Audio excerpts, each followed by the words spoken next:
अब देखिए, लाल सिंह चड्ढा फ्लॉप हो गई। जी जी जी आपको सबने समझाया कि अब भाई कोई एक्शन फिल्म करो जो हिट हो जाए, जी, जो आजकल फिल्में चल रही हैं। जी। लेकिन आपने कहा नहीं, मैं तो कॉमेडी करूंगा। मैं प्रैक्टिकल नहीं हूँ, आपका इल्ज़ाम सही है, मैं प्रैक्टिकल नहीं हूँ, मैं अपने दिल से जाता हूँ। और जब ये कहानी मेरे सामने आई तो मुझे इतनी पसंद आई, इतनी पसंद आई। एक तो ये आपको बड़ा हंसाती है, आपका मनोरंजन करती है, लेकिन उसके साथ साथ ये आपके दिल को छू लेती है। ये इतनी गहरी बात कहती है, इतनी ज़रूरी बात कहती है, इंसानियत की बात कहती है, और बहुत ही बड़ी अच्छे तरीके से कहती है। तो मुझे लगा यार ये फिल्म बहुत ज़रूरी है, मुझे करनी है। अब हुआ क्या कि लोगों ने कहा कि आजकल जो है कोविड के बाद लोग एक्शन फिल्में ही देखते हैं, थिएटर में सिर्फ एक्शन फिल्में ही चलती हैं। मैं ये नहीं मानता हूँ यार, मुझे अपनी ऑडियंस पे पूरा भरोसा है। मुझे नहीं लगता ऑडियंस बार बार सिर्फ एक्शन देखना चाहेगी, बार बार सिर्फ एक्शन देखना चाहेगी। मैं नहीं मानता हूँ। और दूसरा ये कि मैं भी क्रिएटिव इंसान हूँ, मेरे अंदर से जो काम, जैसे मैंने एक्शन फिल्में भी की हैं, मैंने हर जॉनर की फिल्में की हैं, लेकिन ये जो मैं अब फिल्म मेरी आ रही है सितारे ज़मीं पर, ये मेरे खून में उतर चुकी थी इसकी कहानी। अब जब तक मैं करूं नहीं, वो जब तक मेरे अंदर से बाहर नहीं निकले, मैं और कुछ कर नहीं पाऊंगा। ये मेरी मजबूरी है।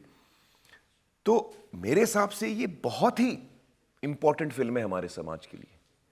रजत जी, आप सोचिए कि हमारे समाज में जो लोग, people with intellectual disabilities, people who are intellectually atypical, neurotypical, तो उनकी जिंदगी बचपन से क्या होती है, हम लोग 2 सेकंड उस पर ध्यान देते हैं। अभी हम सब 8 साल 10 साल की उम्र से गुजर के यहां तक पहुंचे हैं। आप सोचिए कि आप 8 साल के हैं और स्कूल में बर्थडे पार्टी है या बिल्डिंग में बर्थडे पार्टी है, और सारे बच्चों को बुलाया गया, लेकिन आपको नहीं बुलाया गया क्योंकि आप डाउन सिंड्रोम हो। और ये सिर्फ एक दफा नहीं होता, हर दफा होता है। तो उस बच्चे का हमको सोचना चाहिए कि उसको क्या फील होगा। उसने कोई पाप किया है, उसने क्या किया है, उसने कोई गलत काम किया है, क्या किया है उसने? उसका तो फॉल्ट भी नहीं है। ये मैं पैदाइशी ऐसा हो सकता था, आप पैदाइशी ऐसे हो सकते थे, ये हमारे कंट्रोल में नहीं है भाई। अब उसको एक तो तकलीफ है, ऊपर से हम उसको अलग कर रहे हैं और जिंदगी भर अलग कर रहे हैं। ये ठीक नहीं है, ये इंसानियत नहीं है। हमारा इतना कमाल का देश है भारत, हमें इस चीज़ को चेंज करना चाहिए। हम लोग इमोशनल लोग हैं। तो मुझे लगा कि यार ये बहुत इंपॉर्टेंट टॉपिक है यार। हर आदमी इंसान है, हर आदमी के जज्बात हैं। तो कोई भी हिंदुस्तान में, बल्कि प्रधानमंत्री जी ने ये कहा है कि 2047 तक हमको वहाँ तक पहुँचना है कि हर आदमी, दिव्यांग जन जो है, वो हम सब जो suppose to be normal, suppose to be दिव्यांग जन, हम सब एक साथ आगे बढ़े। ये उनका बयान है और ये उनकी कोशिश है, जो वो लॉ भी लाए हैं, दिव्यांगजनों का लॉ लाए, ताकि हमारे देश में वाकई इंक्लूजन हो।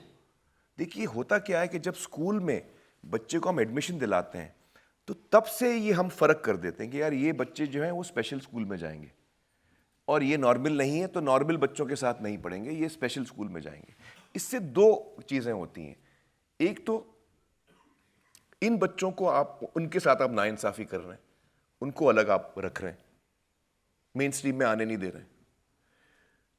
दूसरा, जो न्यूरोटिपिकल बच्चे हैं, सपोजिटली जो नॉर्मल बच्चे हैं, उनका आप सोचिए कितना नुकसान कर रहे हैं रजत जी। उनको भी मौका नहीं मिल रहा है कि वो अपने दोस्तों के साथ बैठे जो शायद न्यूरो एटिपिकल हो, जो डाउन सिंड्रोम हो, ऑटिस्टिक हो।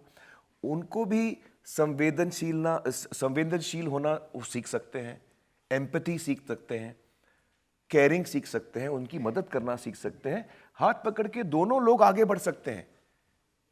और वो बच्चा अगर मान लीजिए एग्जाम में फेल हो गया तो क्या फर्क पड़ता है? हम कौन सा, हमने 10वीं पास करके हम साइंटिस्ट बन गए यार? किसी को याद है a+b the whole square is equal to what? मैं पूछ रहा हूं आप लोगों को।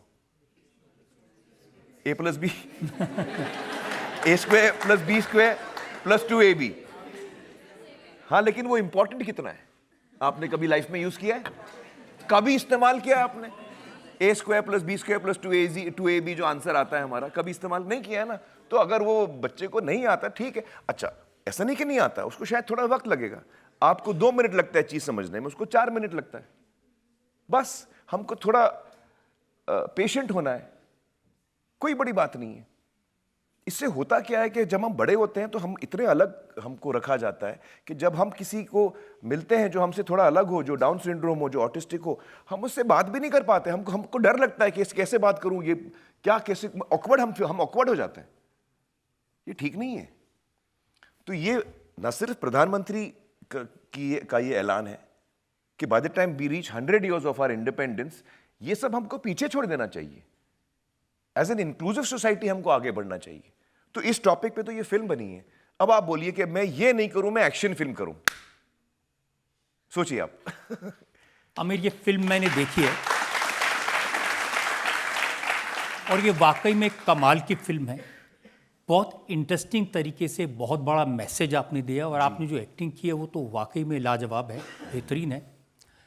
मैं तो हर दर्शक से कहूँगा कि इस फिल्म को ज़रूर देखने जाएं, क्योंकि इस फिल्म में आपने जिस तरह से इस सब्जेक्ट को लिया, और आप उस फिल्म में एक जगह आप कहते हैं कि हम इन बच्चों को बुद्धि से कमज़ोर समझते हैं, लेकिन ये हमसे ज़्यादा तेज़ हैं।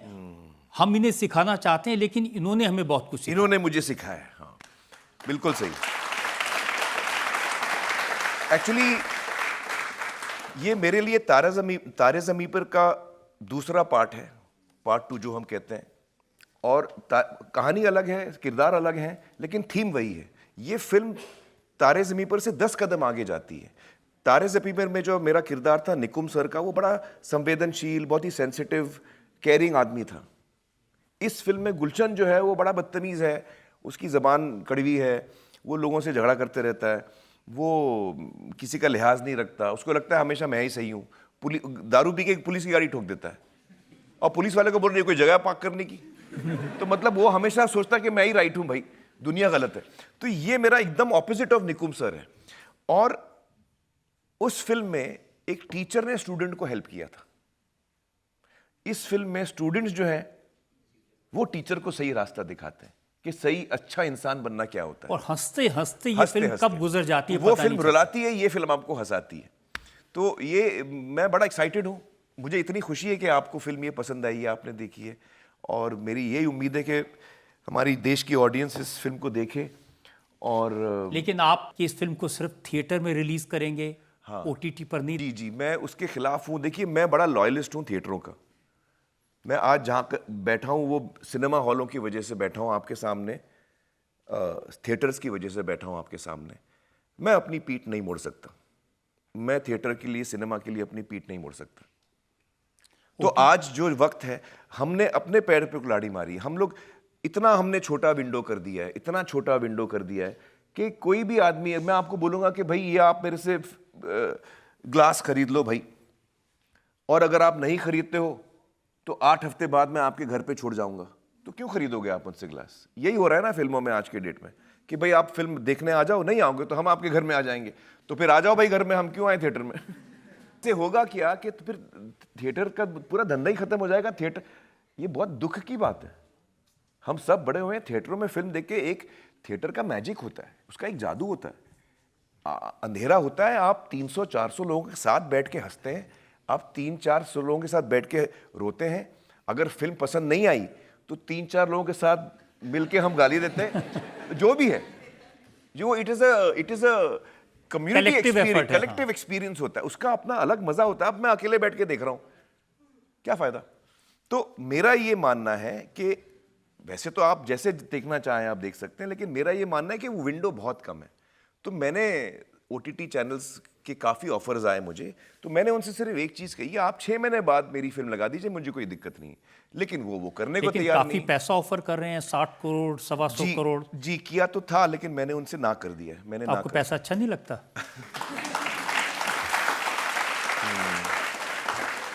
नहीं, पैसा अच्छा लगता है और हम सब कमाना चाहते हैं मेहनत से, लेकिन ये मुझे गलत लगता है। मुझे लगता है कि मैं गद्दारी कर रहा हूँ अपने इंडस्ट्री के साथ, अपने थिएटरों के साथ, अपने सिनेमा हॉलों के साथ, और मुझे ये मंजूर नहीं है। तो चाहे कितना, मैंने कहा था ना मैं इम्प्रैक्टिकल बिल्कुल नहीं हूँ। तो मुझे भरोसा है कि ये फिल्म थिएटर में चलेगी और जो हमने मेहनत की है, जो हमने पैसा लगाया, वो थिएटर से ही वापस आएगा। ये मेरा भरोसा है। और मुझे मुझे ना सिर्फ ये, मुझे मेरी ऑडियंस पे भरोसा है। मेरी ऑडियंस मेरी फिल्म थिएटर में आज तक देखती आई है और वो थिएटर में ही देखेगी मेरी फिल्म, ये मुझे पूरा भरोसा है।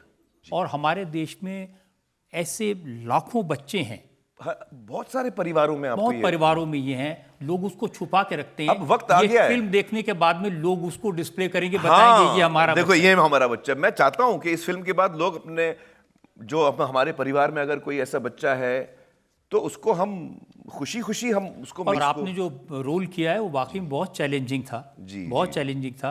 एक तरह से नेगेटिव है वो। बच्चे आपको हर थोड़ी देर में आपको कुछ सिखा रहे हैं, हर थोड़ी देर में आपको गलत साबित कर रहे हैं। बिल्कुल सही, बिल्कुल सही। और मुझे बड़ा मजा आया ये फिल्म करके, बहुत मजा आया। इन बच्चों के साथ काम करके इतना मजा आया मुझे। तो ये लोग किसी तरह की इनकी कोई ट्रेनिंग तो थी नहीं एक्टिंग की? नहीं, इनमें से जो 10 हैं, इनमें से एक बंदा जो है वो केरला का है। वो मलयालम की 1 या 2 फिल्में कर चुका है। लेकिन बाकी जो 9 हैं ये एक्टर नहीं है, ये आम लोग हैं। They are people who are neurodivergent. कोई डाउन सिंड्रोम है, कोई ऑटिस्टिक है, स्पेक्ट्रम पे है। तो ये पहली दफा काम कर रहे हैं और पहली फिल्म कर रहे हैं ये लोग, और इतना कमाल का काम किया है। तो इनको कोई खास मदद की जरूरत नहीं पड़ी। मैं ये टीवी पे बोल सकता हूं कि हम कास्टिंग प्रोसेस करते हैं, ये भी कास्टिंग प्रोसेस से गुजरे। उसके बाद हम वर्कशॉप्स और रिहर्सल्स करते हैं, जैसे मैं करता हूं। इन्होंने भी वर्कशॉप्स और रिहर्सल्स की, लाइन याद करना वगैरह वगैरह। उसके बाद हम सेट पे आते हैं शूटिंग करने के लिए। 1 मिनट ज़ाया नहीं हुआ इनकी वजह से, 1 मिनट ज़ाया नहीं हुआ इनकी वजह से। ये मैं अथॉरिटी के साथ कह सकता हूँ कि मुझे बिल्कुल फ़र्क ही नहीं नज़र आया। अक्सर लोग मुझे पूछते हैं कि यार इनके साथ आपको दिक्कत हुई होगी, काम में वक्त लगा होगा। नहीं, बिल्कुल नहीं। बल्कि इनकी वजह से जो सेट का जो माहौल है वो इतना बदल जाता है। वो इतनी पॉजिटिव एनर्जी लेके आते हैं, मुस्कुराते हुए आते हैं, दे आर वेरी लविंग, इतने खुश होते हैं और काम करने को जोश लेके आते हैं। एकदम टीम प्लेयर्स हैं, इतने एक्साइटेड हैं कि हम फिल्म कर रहे हैं। आमिर, मेरी शुभकामनाएं हैं ये फिल्म सफल हो। सिर्फ आपके लिए नहीं, देश के लोगों के लिए फिल्म बहुत ज़रूरी है। और ये जो सपना प्रधानमंत्री देखा है उसके लिए फिल्म बहुत ज़रूरी है। तो हम सबकी शुभकामनाएं आपके साथ हैं। Thank you.